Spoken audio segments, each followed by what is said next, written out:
We're talking current events, declining demand and home buying right here, third quarter 2022. We got you covered.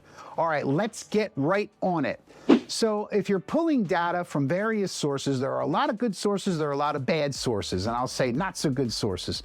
Okay, we like LexisNexis, we like CoreLogic. Of course, they give our information for our MLS, so it might be biased. We also like boots on the street. You want some data? Let me give you some data. Month over month, the last few months, demand for housing, the amount of houses that are being sold, okay, that's how we figure demand, is down 1%.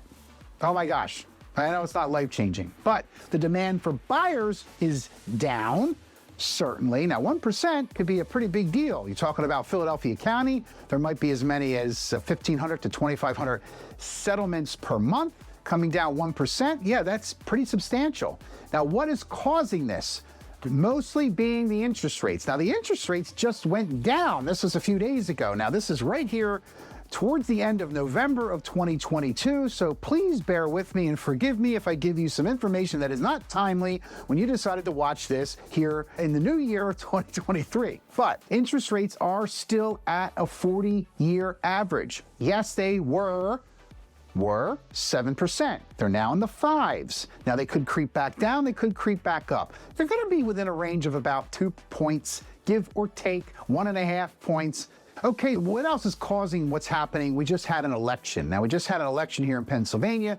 It was a pretty big deal, and there was a starting of a change of power, so people weren't really sure what to do. Now, we also just had Veterans Day. As a quick aside, thank you, veterans, for your service. But Election Day was causing a lot of kind of standstill. So recently, the last couple of months, we've had the largest demand decrease in probably 12 years. Now, these aren't stats to get you upset or to scare you. It's just giving you information. We have had the largest decline in sales in 1 month since 2009. So what is all this telling us? We're gearing up for, I like to call it in-betweener, or is that called a tweener?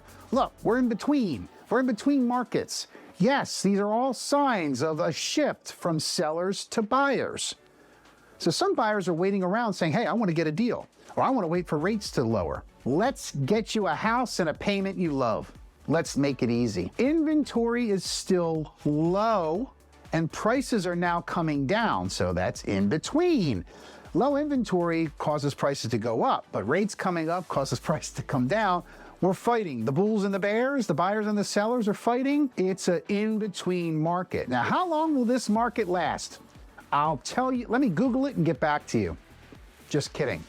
This in-between market may last 6 to 18 months. Wow, what a great range. Wow, so helpful, thanks. Why should I wait 6 months or a year?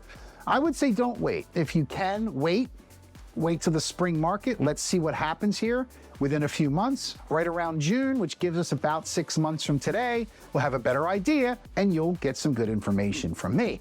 Now, how much are prices really down?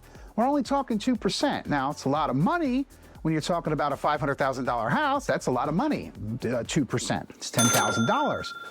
However, when your rates are going up by a point or two or a point and a half, that's also a lot of money. Your payment's going to go up about $1,000.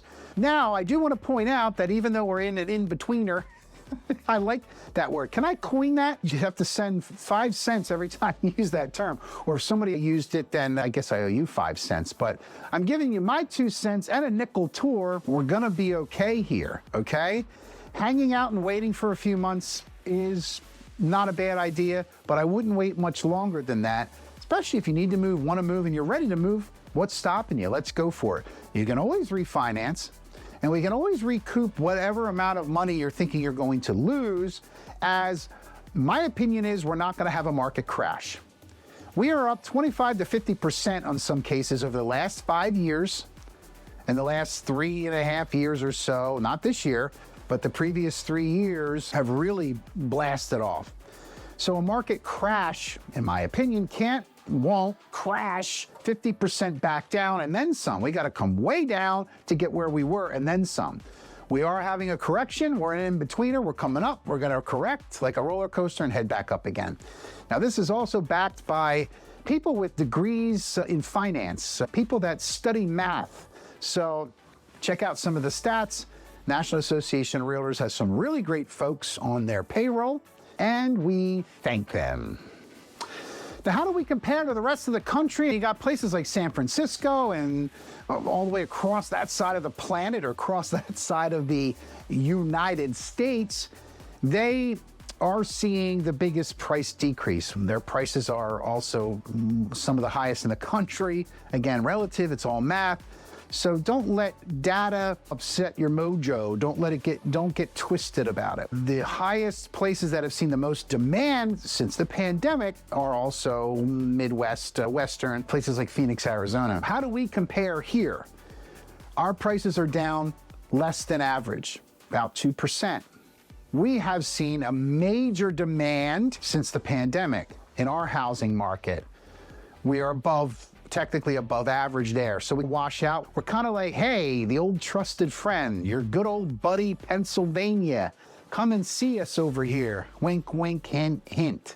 All right, I did let the cat out of the bag a little bit. I mentioned the pandemic. So everything pre-pandemic was a lot different. Life was different. Things were going well. The real estate market was on fire. Costs of materials weren't as high.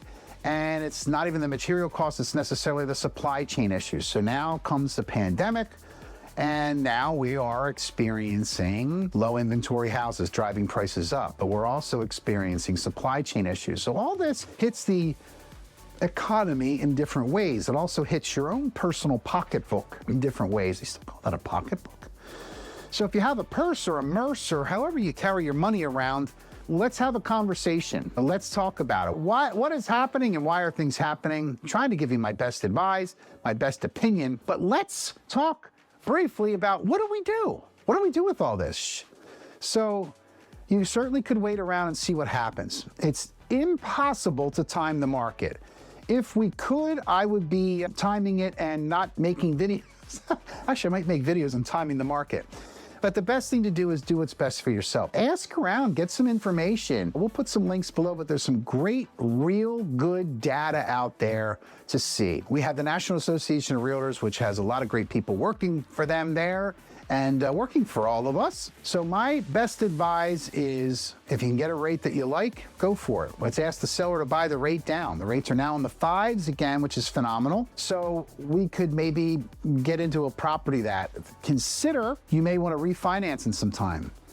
There are some ARMs, some adjustable rate mortgages where your rates could be even lower. Now, it will adjust, it will change, it will go up after a certain amount of time. So just be very careful there. I wouldn't necessarily wait around for the next presidential election because who knows what's going to happen there. It will take an effect on the real estate market, but your best advice is to do what's best for you. Let's talk. Let's have conversations. We talk with a lot of people that are moving to the area, whether they're renting or buying or even considering it, and we do talk about a lot of different situations. So we may have some good advice. It's never a charge to give us a call. We're definitely not thinking what's in it for me. We want to know how can we help you. And in doing so, we do get some benefit of helping people buy houses and helping people sell houses and helping people invest. I hope you found this video useful. If you did, let us know. If you didn't, check out this video on what are the ways to invest in the Philadelphia market. It does discuss investing in a in-betweener market. Have a great day, everybody. Oh, don't forget to subscribe, hit that bell, hit me up on a comment, and much obliged for your continued support.